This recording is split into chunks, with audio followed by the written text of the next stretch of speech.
بسم اللہ الرحمن الرحیم۔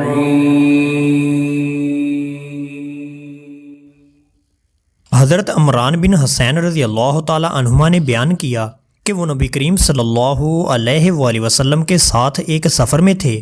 رات بھر سب لوگ چلتے رہے۔ جب صبح کا وقت قریب ہوا تو پڑاؤ کیا، چونکہ ہم تھک چکے تھے، اس لیے سب لوگ اتنی گہری نیند سو گئے کہ سورج پوری طرح نکل آیا۔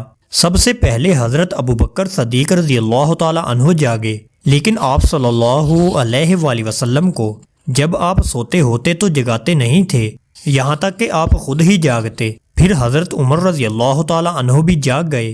آخر حضرت ابوبکر صدیق رضی اللہ تعالی عنہ آپ صلی اللہ علیہ وآلہ وسلم کے سر مبارک کے قریب بیٹھ گئے اور بلند آواز سے اللہ اکبر کہنے لگے۔ اس سے آپ صلی اللہ علیہ وآلہ وسلم بھی جاگ گئے اور وہاں سے کوچ کا حکم دے دیا۔ پھر کچھ فاصلہ پر تشریف لائے اور یہاں آپ صلی اللہ علیہ وآلہ وسلم اترے اور آپ صلی اللہ علیہ وآلہ وسلم نے ہمیں صبح کی نماز پڑھائی۔ ایک شخص ہم سے دور کونے میں بیٹھا رہا، اس نے ہمارے ساتھ نماز نہیں پڑھی۔ آپ صلی اللہ علیہ وآلہ وسلم جب نماز سے فارغ ہوئے تو آپ صلی اللہ علیہ وآلہ وسلم نے اس سے فرمایا، اے فلاں، ہمارے ساتھ نماز پڑھنے سے تجھے کس چیز نے روکا؟ اس نے عرض کیا کہ مجھے غسل کی حاجت ہو گئی ہے۔ آپ صلی اللہ علیہ وآلہ وسلم نے اسے حکم دیا کہ پاک مٹی سے تیمم کر لو۔ پھر اس نے بھی تیمم کے بعد نماز پڑھی۔ عمران رضی اللہ تعالی عنہ کہتے ہیں کہ پھر آپ صلی اللہ علیہ وآلہ وسلم نے مجھے چند سواروں کے ساتھ آگے بھیج دیا تاکہ پانی تلاش کریں، کیونکہ ہمیں سخت پیاس لگی ہوئی تھی۔ اب ہم اسی حالت میں چل رہے تھے کہ ہمیں ایک عورت ملی جو دو مشکوں کے درمیان سواری پر اپنے پاؤں لٹکائے ہوئے جا رہی تھی۔ ہم نے اس سے کہا کہ پانی کہاں ملتا ہے؟ اس نے جواب دیا کہ یہاں پانی نہیں ہے۔ ہم نے اس سے پوچھا کہ تمہارے گھر سے پانی کتنے فاصلے پر ہے؟ اس نے جواب دیا کہ ایک دن ایک رات کا فاصلہ ہے۔ ہم نے اس سے کہا کہ اچھا تم رسول اللہ صلی اللہ علیہ وآلہ وسلم کی خدمت میں چلو۔ وہ بولی، رسول اللہ صلی اللہ علیہ وآلہ وسلم کے کیا معنی ہیں؟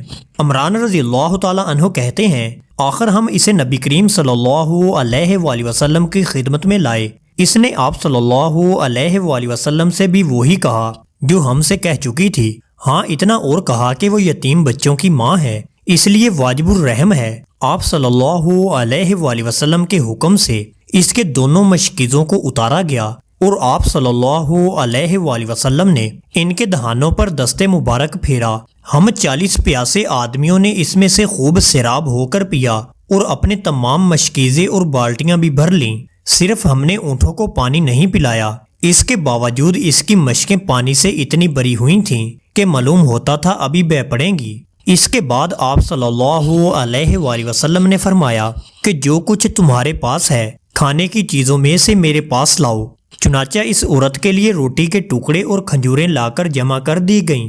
پھر جب وہ اپنے قبیلے میں آئی تو اپنے آدمیوں سے اس نے کہا کہ آج میں سب سے بڑے جادوگر سے مل کر آئی ہوں، یا پھر جیسا کہ اس کے ماننے والے لوگ کہتے ہیں وہ واقعی نبی ہے۔